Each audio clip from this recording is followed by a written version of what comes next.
Pre మార్కెట్కి సంబంధించిన ప్రధాన అంశాలు చర్చించుకుందాం. ముందుగా మిత్రులందరికీ స్వాగతం. ఇక్కడ ఏడిఆర్స్ అనేవి మనం ఒకసారి చూసుకున్నట్లయితే హెచ్డిఎఫ్సి బ్యాంకు 1.56% పాజిటివ్గా క్లోజ్ అయింది. విప్రో పాజిటివ్గా ఉంది, ఐసిఐసిఐ బ్యాంక్ పాజిటివ్గా ఉంది, ఇన్ఫోసిస్ పాజిటివ్గా ఉంది. వెరాజ్ ఏంటంటే మనకి డాక్టర్ రైడీస్ మాత్రం కొద్దిగా నెగిటివ్గా కనిపిస్తుంది. సో ఎనీహౌ ఒక పాజిటివ్ కాంటెక్స్ట్ అయితే ఏడిఆర్స్ నుంచి కనిపిస్తుంది. అదేవిధంగా గ్లోబల్ క్యూస్ ఎలా ఉన్నాయి అనేది ఒకసారి చూసుకున్నట్లయితే ఏషియా మార్కెట్ మనకి జపాన్ అయితే దగ్గర 0.7% దాకా నెగిటివ్లో ట్రేడ్ అవుతుంది. ఫ్రాన్స్ నెగిటివ్గా ఉంది. దాని తర్వాత ముఖ్యంగా మనం చూసుకునేది ఏంటంటే యూఎస్కి సంబంధించిన డౌ జోన్స్ డేటా అనేది చూస్తే ఇక్కడ ఆల్మోస్ట్ ఏంటంటే ఫ్లాట్గా ట్రేడ్ అవుతుంది. ఐ థింక్ హాలిడే ఉన్నట్టుంది నిన్న, అందుకని ఇక్కడ అప్డేట్ అయితే రాలేదు. దాని తర్వాత మనం ఎస్జిఎక్స్ నిఫ్టీ అనేది చూసుకున్నట్టయితే 150 పాయింట్స్ పాజిటివ్గా ట్రేడ్ అవుతుంది. సో ఎనీహౌ గ్లోబల్గా మొత్తంగా చూసుకున్నట్టయితే కొద్దిగా వీక్నెస్ అయితే కనిపిస్తుంది స్లైట్గా, బట్ ఎస్జిఎక్స్ నిఫ్టీ అయితే చాలా స్ట్రాంగ్గా ట్రేడ్ అవుతుంది. ఇక ఫండమెంటల్ డేటాకి సంబంధించి ఎకనామిక్ క్యాలెండర్ అనేది మనం చూసుకున్నట్టయితే లండన్కి సంబంధించిన మ్యానుఫ్యాక్చరింగ్ ఇండెక్స్ డేటా అనేది రావడం జరిగింది. అది వచ్చేసరికి పాజిటివ్గా ఉంది. వెరాజ్ ఏంటంటే యూఎస్కి సంబంధించిన PMI data, purchasing managers index data అనేది యాక్చువల్గా ఫోర్కాస్ట్ చేసిందేమో 47.2 అని చెప్పి ఎక్స్పెక్ట్ చేశారు, బట్ తగ్గిందనమాట. సో ఓవరాల్గా ఏంటంటే పిఎంఐ డేటా అనేది నెగిటివ్గా ఉంది కాబట్టి యూఎస్ మార్కెట్ అనేది నెగిటివ్గా ఇంపాక్ట్ అయ్యే అవకాశం ఉంది. ఇక మనం ఎఫ్ఐఎస్ డిఐఎస్ డేటా అనేది చూసుకున్నట్టయితే చాలా అగ్రెసివ్గా ఎఫ్ఐఎస్ బై చేసుకుంటూ వస్తున్నారు. నిన్నటి రోజున మనం డేటా అనేది చూస్తే దగ్గర 1996 కోట్లు క్యాష్ మార్కెట్లో ఇన్వెస్ట్ చేసినట్టు తెలుస్తుంది. డిఐఎస్ వచ్చేసరికి 338 కోట్లు క్యాష్ మార్కెట్లో ఎగ్జిట్ అయ్యారు. నెట్ మనం చూసుకున్నట్టయితే 1658 కోట్లు క్యాష్ మార్కెట్లో ఇన్వెస్ట్మెంట్ అనేది జరిగినట్టు తెలుస్తుంది. ఎఫ్ఐఎస్ యాక్టివిటీ అయితే మనం చూస్తే కన్సిక్యూటివ్గా వెరీ అగ్రెసివ్గా పార్టిసిపేషన్ అనేది కనిపిస్తూ ఉంది. అండ్ మోరోవర్ ఏంటంటే మనమేమో ఆల్ టైమ్ హై దగ్గర ట్రేడ్ అవుతున్నాం, ఎఫ్ఐఎస్ ఏమో ఆల్ టైమ్ హై దగ్గర ఉన్నాం, బట్ స్టిల్ వాళ్ళు అగ్రెసివ్గా బాయింగ్ అనేది చేసినట్టు డేటా అనేది చెప్తుంది. అదేవిధంగా బ్యాన్ లిస్ట్లో ప్రస్తుతానికి ఇండియా బుల్స్ హౌసింగ్ ఫైనాన్స్ అనేది ఉందన్నమాట. ఎటువంటి స్టాక్ కూడా ఫ్యూచర్ అండ్ ఆప్షన్స్లో నుంచి రిజల్ట్స్ అనేది అనౌన్స్ చేయట్లేదు. ఓపెన్ ఇంట్రెస్ట్ డేటా అనేది చూద్దాం ఓవరాల్గా ఎలా ఉంది అనేది. మనం ఇక్కడ చూసుకున్నట్టయితే నిన్నటి రోజున కాల్స్ ఎగ్జిట్ అయిపోయారు 19,200 దగ్గర, అండ్ కొద్దిగా ప్రాఫిట్ బుకింగ్ చేసుకున్నారు 19,000 పుట్టు దగ్గర. దాని తర్వాత 19,100, 19,150 దగ్గర కూడా కాల్స్ అయితే ఎగ్జిట్ అయినట్టు తెలుస్తుంది. ఈవెన్ 19,250 దగ్గర కూడా కాల్స్ అయితే ఎగ్జిట్ అయ్యారు ఇంట్రాడేలో. అట్ ద సేమ్ టైం మనం చూసుకున్నట్టయితే 19,300 దగ్గర అగ్రెసివ్గా కాల్స్ అనేది సెల్ చేసినట్టు డేటా అనేది చెప్తుంది.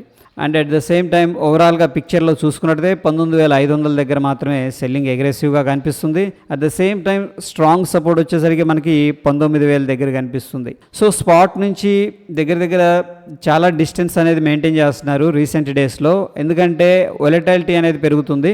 ఎనీహౌ మనం ఓవరాల్గా చూసుకున్నట్టయితే ప్రస్తుతానికైతే బుల్లిష్ వ్యూలో మార్కెట్ పొజిషన్స్ అనేది బిల్డప్ చేసినట్టు ఓపెన్ ఇంట్రెస్ట్ అనేది చెప్తూ ఉంది.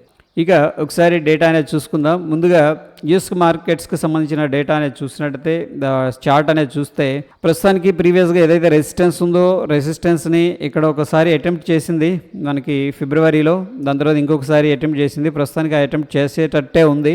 సో ఎనీహౌ ప్రస్తుతానికి ఏంటంటే మనం చూడాల్సింది 34,500 లెవెల్. ఓవరాల్గా ఏంటంటే లాస్ట్ 2 డేస్ నుంచి నిన్న అనుకున్నాం ఇక్కడ ఇండెసిషన్ క్యాండిల్ లేదంటే ఇన్సైడ్ క్యాండిల్ ఫార్మేషన్ జరగవచ్చు అని చెప్పేసి అనుకున్నాం. సో ఏంటంటే ఆల్మోస్ట్ ప్రీవియస్ క్యాండిల్ యొక్క హైకి లోకి మధ్యలోనే క్యాండిల్స్ ఫార్మేషన్ జరుగుతున్నాయి. దీన్ని మనం ఎలా అర్థం చేసుకోవచ్చు అంటే ఈ ఇండెసిషన్ క్యాండిల్ లేదా సైడ్ వేస్ మార్కెట్ అని చెప్పేసి అర్థం చేసుకోవచ్చు ప్రస్తుతానికి. అదేవిధంగా మనం విక్స్ అనేది చూసుకున్నట్టయితే నిన్న ఒక రోజునే దగ్గర 10% దాకా పెరిగింది, 9% అయితే నేను చూశాను. So anyhow end of the day మనం చూసుకున్నట్టయితే 6.85% దగ్గర క్లోజ్ అయిందనమాట. సో ఈ విక్స్ పెరుగుతుంది, దీన్ని మనం ఎలా అర్థం చేసుకోవచ్చు అంటే ఈ విక్స్ పెరుగుతుంది అంటే వొలటాలిటీ అనేది పెరుగుతుందనమాట. ఈ యొక్క వొలటాలిటీ అంటే అర్థం ఏంటంటే మనకి మార్కెట్లో పెద్ద స్వింగ్స్ అనేది వస్తాయి, అప్ సైడ్ వస్తాయి, డౌన్ సైడ్ కూడా వస్తాయి. సో మార్కెట్లో ఏంటంటే ఒక అన్సర్టనిటీ, ఒక ఏమంటాం ఎటు వెళ్ళాలో తెలియని పరిస్థితి, బట్ ఏంటంటే ఫియర్ అండ్ గ్రీడ్ రెండు కూడా అగ్రెసివ్గా పార్టిసిపేట్ చేస్తుందని చెప్పేసి మనకి ఈ వొలటాలిటీ ఇండెక్స్ అనేది చెప్తుంది అనమాట. ఈ ఇండియా విక్స్ అనేది వెరీ ఇంపార్టెంట్. అండ్ మోరోవర్ ఏంటంటే మనకి ప్రీమియమ్స్ కూడా పెరుగుతాయి విక్స్ పెరిగితే. ఫర్ ఎగ్జాంపుల్ నిన్నటి చూసుకున్నట్టే ఈవెన్ మనం కాల్ సెల్ చేసాం, మార్కెట్ అయింది మార్నింగ్లో ఇట్లా పెరుగుతుంది. ఈవెన్ మనం పుట్ సెల్ చేసాం ఫర్ ఎగ్జాంపుల్, ఏదో ఒకటి లాస్లోకి వస్తుంది, దట్ ఈజ్ ఓకే. బట్ ఏంటంటే రెండు లాస్లోకి వస్తాయి, ఏది సెల్లర్కి అండ్ బయ్యర్కి రెండు బై వస్తాయి అనమాట, రెండు పాజిటివ్గా వస్తాయి. ఎందుకంటే ఐవి అనేది ప్రొటెక్ట్ చేస్తూ ఉంది. ప్రీమియమ్స్ అనేది చాలా స్ట్రాంగ్గా రైజ్ అయినాయి నిన్న. ఓకే, దాని తర్వాత మనం చూసుకున్నట్టయితే బ్యాంక్ నిఫ్టీ అనేది ఒకసారి చూద్దాం. బ్యాంక్ నిఫ్టీలో అబ్జర్వ్ చేస్తే ప్రస్తుతానికి ఏంటంటే 45,356 అక్కడ నుంచి కూడా ప్రాఫిట్ బుకింగ్ అయితే కొద్దిగా జరిగింది. బట్ అగైన్ ఏంటంటే మళ్ళీ మార్కెట్ ఇక్కడ దాకా వెళ్ళొచ్చు, చెప్పలేం.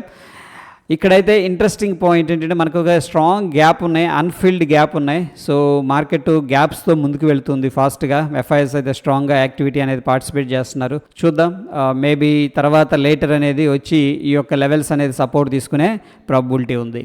అదేవిధంగా మనం చూసుకున్నట్లయితే నిఫ్టీ విషయానికి వస్తే నిఫ్టీలో కూడా గ్యాప్స్ అనేవి కనిపిస్తున్నాయి. ఇక్కడ కూడా గ్యాప్ ఉంది. యాక్చువల్గా అబ్జర్వ్ చేస్తే ఈ పాయింట్ దగ్గర కూడా మనకి ఏంటంటే గ్యాప్ ఉందన్నమాట, అన్ఫిల్డ్ గ్యాప్ ఇవి. అంటే మార్కెట్ ఒక హడావుడిలో ఫాస్ట్గా ముందుకెళ్తుంది. ఓకే, అది సస్టైన్ అవుతుందా లేదా అనేది మనం చెప్పలేం, కానీ ప్రస్తుతానికి ముందుగా స్ట్రాంగ్గా మొమెంటంతో అయితే పైకి వెళ్తున్నట్టు ఈ యొక్క గ్యాప్స్ అనేవి చెప్తూ ఉన్నాయి. అండ్ మనం చూసుకున్నట్టయితే దీన్ని ఒకసారి 30 మినిట్స్లో చూద్దాం, ఆపర్చునిటీ ఏదన్నా ఉందామని చెప్పేసి. సో ప్రస్తుతానికి ఏంటంటే ఈ గ్యాప్స్ అనేది మనకి ఒకవేళ కిందకు వస్తే కూడా అక్కడ సపోర్ట్ అనేది తీసుకునే అవకాశం ఉంది. అట్ ద సేమ్ టైం ఏంటంటే మనకి 30 మినిట్స్ టైం ఫ్రేమ్లో చూస్తే 30 మినిట్సేనా, ఈ యొక్క లెవెల్ ఏదైతే ఉందో 19,337 అనేది మనకి ప్రస్తుతానికి టెంపరీ సపోర్ట్ అనుకోవచ్చు. సో అది బ్రేక్అవుట్ అయితే కూడా ఫర్దర్గా మూవ్ అయితే జరగవచ్చు. That is what I'm expecting. ఇక ఎస్జిఎక్స్ నిఫ్టీ విషయానికి వస్తే డైలీ టైం ఫ్రేమ్లో చూద్దాం. డైలీ టైం ఫ్రేమ్లో మనకి రెసిస్టెన్స్ అయితే ఏం కనిపించట్లేదు, ఆల్ టైమ్ హై దగ్గర ట్రేడ్ అవుతుంది. బట్ ప్రాఫిట్ బుకింగ్ అయితే హైయర్ లెవెల్లో కొద్దిగా జరుగుతున్నట్టు తెలుస్తుంది. ఇక్కడ స్ట్రాంగ్ రిజెక్షన్ క్యాండిల్, మళ్ళీ క్యాండిల్ వచ్చింది కానీ అంత అగ్రెసివ్గా కనిపించట్లేదు. ఇక్కడ కొత్త ప్రాఫిట్ బుకింగ్ కాషియస్గానే ఉన్నట్టు ఈ యొక్క క్యాండిల్ స్టిక్స్ అనేవి చెప్తూ ఉన్నాయి. Okay, so based on the SGX Nifty మన నిఫ్టీ ఎక్కడ ఓపెన్ అవుతుందనేది చూద్దాం. ప్రస్తుతానికి ఏంటంటే 19,000 ఒకసారి అక్కడ చూద్దాం.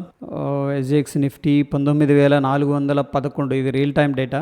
19,411. ఓకే, 19,410 దగ్గర మనకి ఎస్జిఎక్స్ నిఫ్టీ అనేది ట్రేడ్ అవుతుంది. మన నిఫ్టీ వచ్చేసరికి 19,322. ఈ 2080 దగ్గర దగ్గర ఏంటంటే మనకి 70-80 పాయింట్స్ పాజిటివ్గానే ఉంది. So based on the SGX Nifty మనమైతే గ్యాప్ అప్ అయితే ఎక్స్పెక్ట్ అయితే చేసుకోవచ్చు. దాని తర్వాత టెక్నికల్గా మనకి సమరీ ఎలా ఉంది అనేది చూసుకున్నట్టయితే ప్రస్తుతానికి బ్యాంక్ నిఫ్టీ అయితే మనకి స్ట్రాంగ్ బై అనేది సజెస్ట్ చేస్తూ ఉంది based on the oscillators and indicators. అదేవిధంగా నిఫ్టీ మనం చూసుకున్నట్టయితే based on the oscillator and indicators daily time ఫ్రేమ్లో స్ట్రాంగ్ బై అనేది సజెస్ట్ చేస్తూ ఉంది. సో ప్రస్తుతానికి వ్యూ వచ్చేసరికి as per the SGX Nifty అయితే కొద్దిగా సైడ్ వేస్లో ఉండే అవకాశం ఉంది. ఓకే, సో చూద్దాం ఇంట్రాడేలో ఎలా ప్లే అవుతుందని చెప్పేసి. That is all about pre market report friends. Thank you.